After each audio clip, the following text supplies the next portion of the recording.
예, 안녕하세요. 뻘소리 없이 핵심만 찔러서 직진해서 강의하도록 하겠습니다. 고정의 상한영혼을 위하여라고 되어 있고요. 올해 수능특강 현대시의 첫 번째 강의에 이상하의 시와 함께 묶여져 있습니다. 어려운 시 아니고요. 아마 정상적 공부를 했다면 1학년, 2학년 때 당연히 한두 번씩은 분명히 본 시일 거고요. 모른다고 해도 한 번만 공부를 하고 나면 누구나 알만한 시니까 설명을 한번 해보도록 하겠습니다. 시작합시다. 상한 갈대라도 하늘 아래에서는 한 계절 넉넉히 흔들리거니 뿌리 깊으면야 밑줄 잘 이어도 새두는 돋거니 충분히 흔들리자 상한 영혼이여 충분히 흔들리며 고통에게로 가자. 한 년이 끝났습니다. 뻔한 비유죠, 그죠? 자, 일단 첫 번째 것부터 먼저 확인해 보죠. 첫 번째가 상한 갈대가 나옵니다. 상한 갈대. 자, 보통은 이렇게 해석을 합니다. 이 사람은 상처받은 존재라고 얘기를 하죠. 어떤 상처받은 존재라고 하더라도 얘가 밑둥이 잘렸어. 밑둥이 잘린 것은 얘한테 주어지는 상처, 다른 말로 하면 시련과 고난 같은 것이겠죠. 뻔한 거 아니겠어요. 이런 상황에 된다고 하더라도 뭐가 있으면 뿌리가 깊으면, 자, 얘가 이런 상황이라도 뿌리만 깊다면 이런 조건이죠. 그러면 새수는 돋는다라고 얘기해서 이 새수는 당연히 희망 같은 것을 이야기하는 것일 거예요. 그래서 봐봐. 상처받은 존재, 모든 걸 다 포기해야 될 것처럼 보이는 그런 상처받은 존재라도 아무리 이런 상황이라도 이런 것만 가지고 있으면 우리 희망이 있어. 이거 뭐겠어요? 의역을 해보면 아마 삶의 의지 같은 것을 상징하는 것이겠죠. 자, 일단 첫 년은 간단하게 끝났습니다. 자, 그 다음에 2년으로 갑니다. 뿌리 없이 흔들리는 부평초잎이라도 그러면 내용상 대칭 구조네요. 얘랑 똑같은 게 부평초잎이겠죠. 이런 부평초잎이라고 하더라도 물 고이면 꽃은 피거니 그러면 여기서 뿌리 깊은 거하고 물 고이는 거랑 결과적으로 같은 말일 거고요. 그 다음에 꽃이 피는 거하고 새순이 돋는 것도 아마 같은 게 될 거예요. 그죠? 자, 그래서 지금 보시면 이 두 가지를 대칭 구조로 이야기를 만들어내고 있는 겁니다. 자, 그 다음에 또 보죠. 이 세상 어디에서나 개울은 흐르고, 자, 뭔가 내용상 빠진 부분을 집어넣는다 이런 뜻이겠네. 세상이 아무리 살기 힘든 것처럼 보이더라도, 이 세상이 아무리 부정적인 것처럼 보이더라도 어딘가에는 개울은 있어. 어딘가에는 등불은 켜질 거야. 지금 눈에 보이지 않지만 어딘가 있을 거라고 믿는 것 뭐겠어요? 이 개울이 흐르면 얘도 다 살 수 있는 거지. 물이니까. 그래서 얘들은 다 뭐냐 하면 삶의 희망 같은 거야. 우리가 지금 당장은 눈에 보이지 않는 어떤 절망 속에 있지만 분명히 이상 어딘가에는 희망이 있을 거라고 하는 긍정적 인식을 보여주고 있는 거죠. 자, 다시 갑니다. 물 고이면 꽃은 피거니 이 세상 어디에서나 개울은 흐르고 이 세상 어디에서나 등불이 켜지듯. 자, 어디에서나 뭐뭐하고 어디에서나 뭐뭐하고 대꾸법일 수도 있고요. 그 다음에 운율 형성 방식으로 얘기하자면 이런 걸 문장 구조가 반복되니까 통사 구조의 반복이라고 하죠. 자, 통사 구조의 반복도 쓰였습니다. 그 다음 이 시의 핵심이에요. 뭐 이까지야. 엄마도 금방 알지. 이 정도는 뭐 별거 아닌데 그 다음이 이 시의 핵심이 됩니다. 자, 가자 고통이여. 가자 고통이여. 살 맞대고 가자. 외롭기를 작정하면 어딘들 못 가랴 가기로. 목숨 걸면 지는 해가 문제랴. 자, 고통. 이 고통과 살을 맞대고 갈 거라고. 언제까지? 지금 나의 이 시련을 이겨내는 그 순간까지 고통과 살을 맞대고 갈 거래. 무슨 말인가? 회피하지 않겠다라는 거죠. 내 앞에 주어지는 시련, 고난이 있을 때 걔를 회피하는 것이 아니라 걔들과 맞서서 끝까지 가보겠다. 이기는 그 순간까지. 그러니까 하자의 삶의 태도가 이렇게 해볼게요. 고통에 맞서는 능동적 혹은 적극적 자세를 얘기하고 있는 거예요.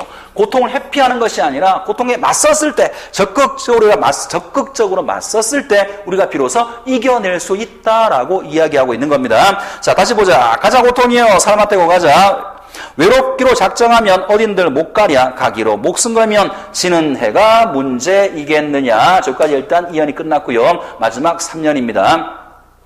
고통과 서름의 땅을 헐헐 지나서 뿌리 깊은 벌판에 서자. 자, 이러한 상황, 고통에 적극적으로 맞서서 비로소 우리가 가게 되는 공간이 벌판인 거죠. 상처받은 존재들이 승리하는 공간이에요.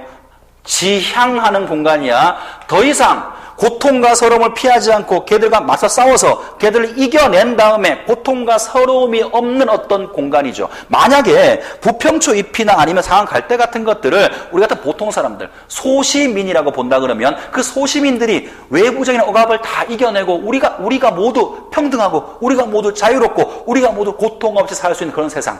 그러니까 퉁쳐서 말하면 지향하는 세계겠죠. 이런 걸 다 이긴 다음에 우리는 여기에 서자. 자, 일단 지향하는 세계를 제시를 했고요. 그 다음 또 볼게요. 두 팔로 막아도 바람은 불듯. 자, 이 구절을 잘 이해 못하는데 잘 보세요. 두 팔로 막아도 바람은 불듯. 영원한 눈물이란 없느니라. 영원한 비탄이란 없느니라. 자, 볼게요. 바람, 영원한 눈물, 영원한 비탄 전부 다 같은 말인 것 같아요. 얘들은 아마 우리한테 주어지는 시련, 고난 아니면 혹은 고통 같은 것이겠죠. 그러면 다시 잘 들어봐봐. 두 팔로 막아도 바람은 불어. 무슨 말이겠어? 아무리 막으려고 해도 고통과 서러움은 피할 수가 없다라는 인식이에요. 자, 고통과 서러움은 우리가 피할 수 있는 게 아니야. 회피할 수 있는 것이 아니야. 그렇지만 영원한 눈물도 없고 영원한 비탄도 없어. 얘는 막을 수가 없지만 얘들은 영원하지 않아. 그러니까 얘들을 이겨내고 이 순간까지 가는 데까지 우리가 적극적인 자세로 현실의 고통을 인내하고 이겨내자라고 말하고 있는 거죠. 다시 할게요. 두 팔로 막아도 바람은 불어. 고통은 막을 수가 없어. 그렇지만 이런 고통은 영원하지 않아. 그러니까 벌판에서는 그 순간까지 우리는 인내하고 적극적인 자세로 고통과 맞서 싸워야 됨을 이야기하고 있습니다. 자, 마지막 갈게요. 깜깜한 밤이라도 하늘 아래에서 마주 잡을 손 하나가 오고 있어. 자, 밤은 아직 여기에 도달하기 전이죠. 아마 이런 상태. 시련, 고난 속에 있는 상태를 밤이라고 부른 것 같아요. 상처받은 존재들이 어려운 상황, 고통받는 상황을 밤이라고 부르는 것 같은데 이 밤이라도 니들이 아무리 힘들고 어려운 그 순간이라고 하더라도 너희들이 여기에 갈 수 있도록 마주잡을 손이 하나가 있을 거야. 이 손은 상처받은 존재를 위로해주는 어떤 존재가 될 수 있겠죠. 그죠? 니들이 아무리 힘들 때 쓰러지지 않도록 그 옆에 누군가가 도와줄 거야. 그러니까 쓰러지지 말고 끝까지 맞서 싸워서 벌판에 가야 돼. 이게 시의 내용이에요. 그리고 하나 더 얘기하자면 우리가 쓰러지려고 할 때 누군가 우리를 일으켜 세워줄 거야. 우리는 혼자가 아니야. 연대의식을 보여주기도 하죠. 자, 일단 이게 시의 내용입니다. 별거 아니죠. 자, 일단 확인을 했고요. 선생님이 포인트 몇 개를 집어내고 오늘 짧은 시라서 너무 짧게 끝나는 것 같아서 민망하네요. 포인트 몇 개만 집어내고 수업을 종료하겠습니다. 자, 일단 첫 번째는 하자의 태도입니다. 태도. 고통에 맞서는 적극적인 자세를 이야기하고 있어요. 하나 기억해야 되고요. 그 다음에 표현상의 특징에서 대꾸법 같은 거 쓰이고 있고요. 그 다음에 통사구조의 반복, 통사구조의 반복. 물론 이것만 있는 게 아니에요. 뭐뭐 하자, 어미의 반복 같은 것도 사용이 됩니다. 그 다음에 또 뭐 있을까요? 대립적인 시어의 사용도 보이죠. 대립적 시어. 아까 봤던 밤과 같이 부정적인 상황, 들판처럼 긍정적인 상황, 이런 식으로 부정과 긍정의 대립적인 상황도 보이고요. 그 다음에 화자의 어조. 뭐뭐 하자. 자, 청유형 어미를 쓰고 있어요. 청유형 어미를 쓴다는 것은 이런 거 아니겠어요? 우리 뭐뭐 하자. 나랑 너랑 같이 하는 거잖아, 그지? 명령형은 너 뭐뭐 해. 청자만 하는 거예요. 근데 청유형은 청자만 하는 게 아니라 너랑 나랑 같이 하는 거잖아. 그러니까 우리가 힘을 합해서 그 벌판에 나갈 수 있어. 연대의식을 말하고 있는 것이고 고통에 맞서는 적극적 자세를 말하는 것이고요. 그 다음에 마지막으로 벌판이라고 하는 이 공간이 갖는 상징성, 이 정도가 아마 이 시에서 물어볼 수 있는 기본적인 포인트가 아닌가 싶습니다. 자, 간단하게 핵심만 찝어서 봤으니까 복습 잘 해두시기 바랍니다. 수고했습니다.